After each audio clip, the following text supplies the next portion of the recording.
Good morning, friends. Welcome to the point. I hope your studies are going well and you're properly revising the previous videos. Talking about the today's topic, so in this video we will discuss about the difference between the free trade and protectionism. Now, as you know that it is very difficult for any country to exist in isolation because the resources that every country has is limited and they does not have sometimes the expertise to produce all the goods. So it more or less depends upon the imports from the other countries to acquire or to get certain products. So in this course of trade, there is one concept called free trade and the other one is called protectionism. So in case of free trade, it is the free flow of trade as the name suggests, and in case of protectionism, the government provides certain protection to the trade or follow certain protectionist policy. So we'll start with the first slide, which talks about the free trade.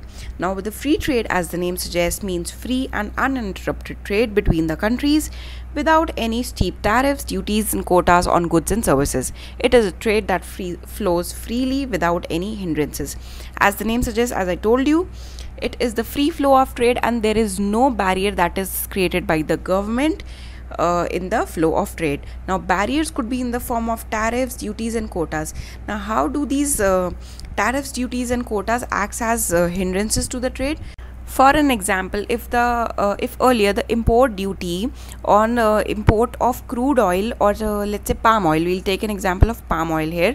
So if the import duty on the import of palm oil was 8%, okay, now if the government wants to restrict the trade or to create any barrier, it would definitely increase the import duty on the import of palm oil. So this is the easiest way through which government can create hindrances to the free trade, and the other ways are quotas and the tariffs. We will discuss this in a separate video, but as of now the government by levying such duties or increasing the rate of duty to 20% would restrict the trade, because now lesser companies will import palm oil or will be imported in lesser quantities because the import duty has been significantly increased.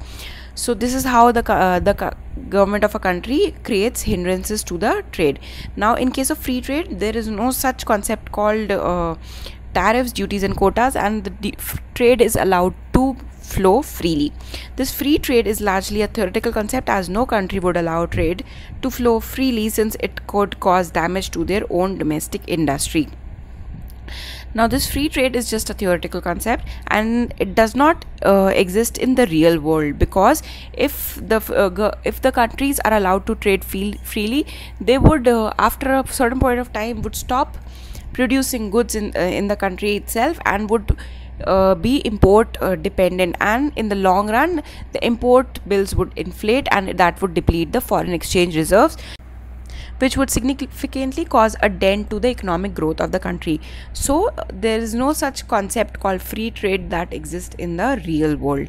So in real sense, there is no free trade that exists. There will always be some duties or taxes that will be imposed on inflow and outflow of goods. There is another concept called free trade agreement. How it is different from free trade is that in case of free trade agreement, the member nations agree to certain preset terms and conditions, and according to that terms and conditions they levy duties and taxes. It does not mean that there is or the every trade that flows between the member nation is free from duties. It is restricted to certain goods and services that are charged at 0% rate or at a very minimal rate. But that does not mean that if member nations are into free trade agreement, that every good and service that flow between those member nation is free from any hindrances. There are hindrances, but there are less hindrances in case of free trade agreement. So I hope the concept is clear to you with respect to what free trade is and what free trade agreements is. Moving on, next slide, which talks about protectionism. Now, this protectionism is a policy that protects domestic industries from unfair competition from the foreign ones. Protectionism was politically motivated defensive measure. In short run it works, but it is very destructive in the long term. And why it is destructive in the long term? It makes the country and its industries less competitive in international trade. For an example, we will take an here we'll talk about MRI machine. So India imports MRI machines from China, which cost around 2 crore, 2.5 crore. In India, if the MRI machines are made, first they are not very technologically advanced, and even if they are made, so the cost is around somewhere around 3 or 3.5 crore. So anybody or any diagnostic lab would prefer importing it from the other country.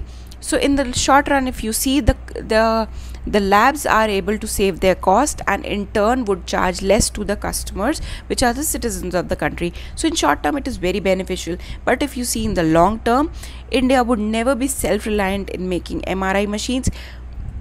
Also at the same time, their MRI machines will never be able to compete in the international market. Because why? Because there is not much research and development that will take place, because most of the companies that wants MRI machine are dependent on the imports from China, which provides it for the less cost. So in the long term, it is very destructive for the economy. It makes the country and its industries less competitive in international trade. Why? Because there is no research and development, or less research and development that will take place, because the companies will never prefer for Indian machines, because they are very expensive as compared to the imported ones. Countries try to protect its trade or domestic industries by imposing any one or combination of the following. It creates a hindrance by tariff, subsidy, quota, or currency manipulation, either one of them or a combination of the following. Now what are these? There is a separate video on it, but as of now what you need to know is that these are the ways through which the government create hindrances on the free flow of trade, or these are the protectionist policy, or these are the measures that the government take. Moving on the next slide, which talks about pros and cons of protectionism. So the advantages are, if a country is trying to grow strong in a new industry, tariff will protect it from the foreign competitors. For an example, if we talk about electrical appliances, India imports most of its electrical appliances from China because they are more cheap what India produces. Now if government is trying to put in some, or to provide certain subsidies or certain development measures to the Indian electrical appliance industry, now if it allows free flow of trade from China, then the Indian electrical appliance industry will never be able to boom, because in competition it has Chinese products which are more cheap. So in order to protect its domestic electrical appliances industry, the country's government has to put certain hindrances in order to make the products more expensive. For an example, if a fridge produced in India is around 12,000 and that imported from China is for 8,000, so anyone would prefer for the Chinese products because they are cheap. Now what the government will do, it will increase the import duty on the Chinese product, which will add to the cost and will bring the cost in par with the Indian products. So it will provide level playing fielding to the domestic products, and the consumers will certainly go for the Indian or domestically produced products. So this is how the protectionist policy have certain advantages as well.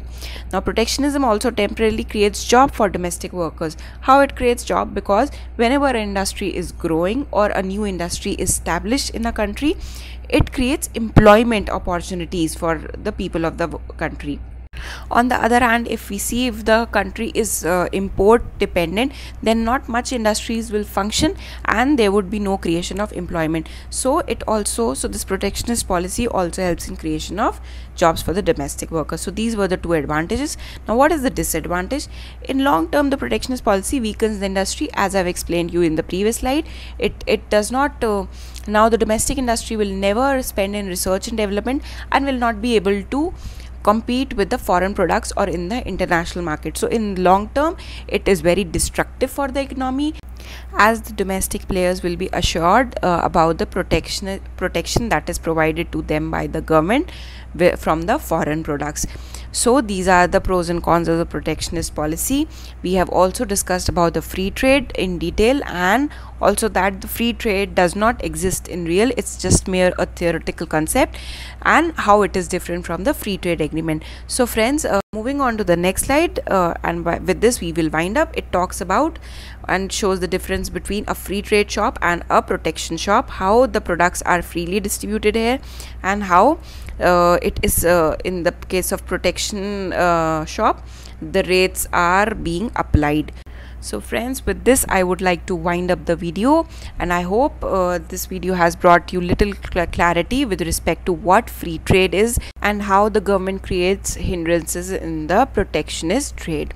So friends, thank you so much for your patience listening. Stay fit, stay at home. Thank you so much.